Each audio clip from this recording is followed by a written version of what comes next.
Shalom Bapak Ibu Saudara-saudara, salam sejahtera bagi kamu sekalian. Puji Tuhan atas kasih anugerah Allah, kita boleh kembali berjumpa dalam renungan pagi Jumat 4 Februari 2022. Kita mengaminkan bahwa ada hal yang indah yang kita nikmati hari ini.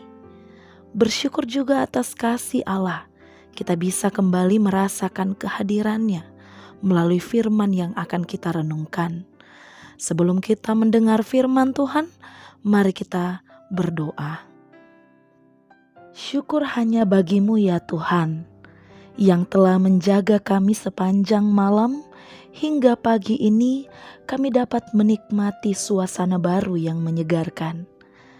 Ya Tuhan, kepadamu kami serahkan hidup kami hari ini, kiranya dibentuk seturut kehendak-Mu. Dan melalui firman-Mu yang akan kami renungkan bersama, kami dapat mengetahui dan juga menghayati maksud dan kehendak Tuhan dalam hidup kami. Kuasai kami Tuhan dengan kuasa Roh Kudus-Mu, agar firman ini dapat kami pahami dengan benar. Kami juga memohon hikmat bijaksana daripada-Mu ya Tuhan, untuk kami melalui hari ini dengan bijak. Dan juga kiranya hidup kami memberikan manfaat bagi sesama kami.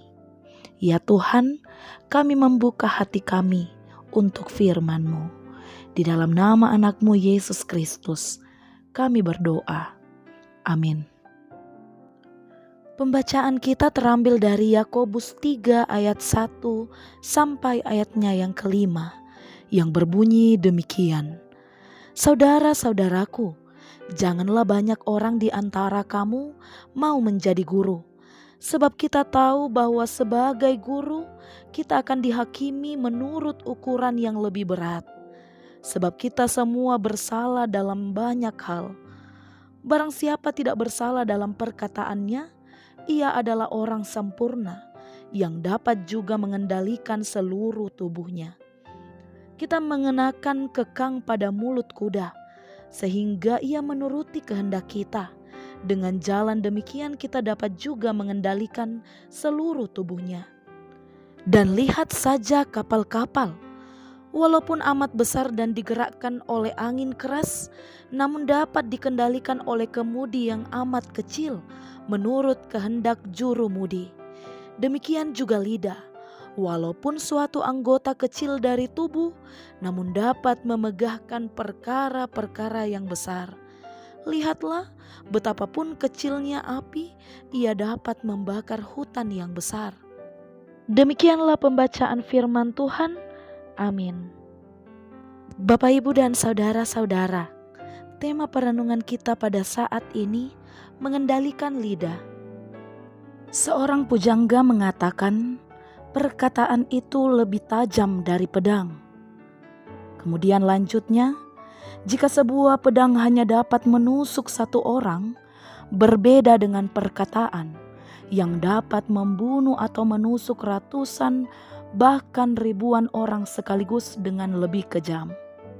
Memang ada betulnya ungkapan ini. Dengan perkataan yang diucapkan atau dituliskan, seseorang bisa memprovokasi, menghancurkan bangsa, membunuh karakter, mewariskan kepahitan dan juga dendam. Bapak, Ibu, dan saudara-saudara, sepertinya Yakobus melihat bahwa terjadi persoalan internal dalam kehidupan jemaat. Bukan saja mengenai iman jemaat, tapi interaksi antar mereka terutama berhubungan dengan menggunakan lidah. Salah satu yang disoroti oleh Yakobus adalah penggunaan lidah untuk mengajar, namun dilakukan dengan cara yang tidak benar. Itulah sebabnya ia menekankan soal janganlah banyak orang di antara kamu mau menjadi guru. Hal ini berhubungan dengan perkataan yang tidak benar seorang pengajar tentang iman Kristen, atau berupa ajaran sesat, atau pengertian yang salah, namun berapi-api mengajarkan yang salah itu. Yakobus menyebut tentang betapa berkuasanya lidah untuk menentukan kehidupan orang, sebagaimana hebatnya kemudi kecil yang mampu mengendalikan kapal yang besar, ataupun juga seperti lidah api yang kecil tetapi dapat membakar hutan. Demikian juga pengaruh lidah bagi kehidupan orang percaya. Oleh sebab itu, Yakobus menekankan soal berhati-hati menggunakan lidah. Yakobus menyebut bahwa tidak ada seorang pun yang dapat menjinakkan lidah. Kalimat ini terkesan berlebihan, tetapi yang dimaksud oleh Yakobus adalah sulit untuk menahan mulut untuk tidak berbicara. Jika kita sudah berbicara, lidah akan terkesan menjadi sesuatu yang buas atau tidak terkuasai atau dapat menjadi racun. Contohnya, memuji-muji diri sendiri atau membangga-banggakan diri banyak dilakukan oleh orang-orang yang merasa membutuhkan pengakuan. Bahkan tak jarang tindakan ini dilakukan dengan jalan merendahkan orang lain. Contoh yang kedua, gosip.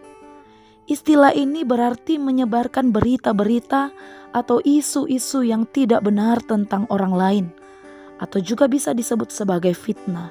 Bapak, Ibu, dan saudara-saudara, hanya ada dua pilihan saja tentang lidah, yakni menjadikan itu sebagai alat kebenaran ataukah alat kejahatan, menjadikan itu untuk kemuliaan Tuhan atau justru sebaliknya menjadi alat untuk mendatangkan dosa dan kutuk. Tapi bagi setiap kita pengikut Kristus, mari kita belajar untuk mengendalikan lidah kita agar apapun yang kita ucapkan dapat mendatangkan berkat bagi sesama kita. Tuhan Yesus memberkati kita sekalian. Bapak, Ibu, dan saudara-saudara, mari kita berdoa. Firman-Mu Tuhan telah diperdengarkan kepada kami. Kiranya dengan hikmat Tuhan dapat menuntun kami untuk semakin bijak dalam menggunakan lidah kami. Kami memohon pengampunan-Mu ya Tuhan, jika perkataan kami seringkali menyakiti hati sesama kami, terlebih hati Tuhan. Ajarkanlah kami juga ya Tuhan, agar apapun yang kami ucapkan dapat membangun, menyejukkan hati, dan juga menginspirasi orang lain, agar kami dapat mendatangkan berkat bagi sesama kami. Kami juga selalu rindu untuk mendoakan bagi saudara-saudara kami yang sakit. Engkau berkati Tuhan, Engkau jamah, Engkau pulihkan keadaan mereka, sehingga mereka kembali sehat, dapat melanjutkan setiap tugas tanggung jawab mereka. Kami juga berdoa Tuhan, bagi setiap saudara-saudara kami yang kehilangan harapan, yang mengalami kekhawatiran yang berlebihan. Mari Tuhan pulihkan keadaan mereka, menambah semangat dalam hidup mereka. Bagi saudara-saudara kami yang saat ini sedang bergumul dan sedang menanti jawaban Tuhan, kuatkan iman pengharapan mereka Tuhan. Yakinkan bahwa Tuhan adalah satu-satunya jawaban dalam hidup mereka yang berkuasa memberikan solusi bagi pergumulan yang mereka hadapi. Ya Tuhan kami juga berdoa bagi setiap pelayan Tuhan yang ada di kota, yang ada di desa, dan dimanapun mereka berada. Perlengkapi mereka Tuhan dengan kuasa Roh Kudus-Mu, agar mereka dapat mewartakan kabar baik dengan penuh ketulusan. Kami juga berdoa Tuhan bagi setiap umat-Mu dengan pekerjaan masing-masing, sebagai petani, sebagai pedagang, sebagai ASN, buruh harian, ibu rumah tangga, dan sebagainya. Engkau berkati mereka semua ya Tuhan dalam pekerjaan mereka masing-masing. Kiranya dapat mendatangkan kebaikan dalam hidup mereka dan juga sesama. Pekerjaan mereka dapat dijadikan alat untuk memuliakan Allah. Sebagai orang tua pun juga berkati Tuhan dalam mengajarkan nilai-nilai yang diajarkan Kristus. Kiranya dapat diajarkan bagi seisi rumah kami. Kami juga berdoa Tuhan bagi anak-anak Tuhan dalam masa-masa pendidikan. Berkati ya Tuhan, anugerahkan kecerdasan bagi mereka di dalam mereka mencerna ilmu yang mereka telah terima. Diberkatilah juga setiap orang tua kami yang lanjut usia. Beri kekuatan dan kedamaian dalam hidup ya Tuhan. Yakinkan bahwa usia lanjut adalah usia emas, sebab mereka berharga di mata Tuhan. Ya Tuhan kami telah siap untuk menghadapi hari ini dengan pengharapan bahwa Tuhan kami Yesus Kristus tak pernah tinggalkan hidup kami, selalu mendatangkan kebaikan dan berkat dalam hidup kami. Dengarlah seruan kami Tuhan, sebab kami berdoa di dalam nama anak-Mu Yesus Kristus, Tuhan dan Juru Selamat kami yang hidup. Amin. Selamat beraktivitas, Tuhan Yesus memberkati kita.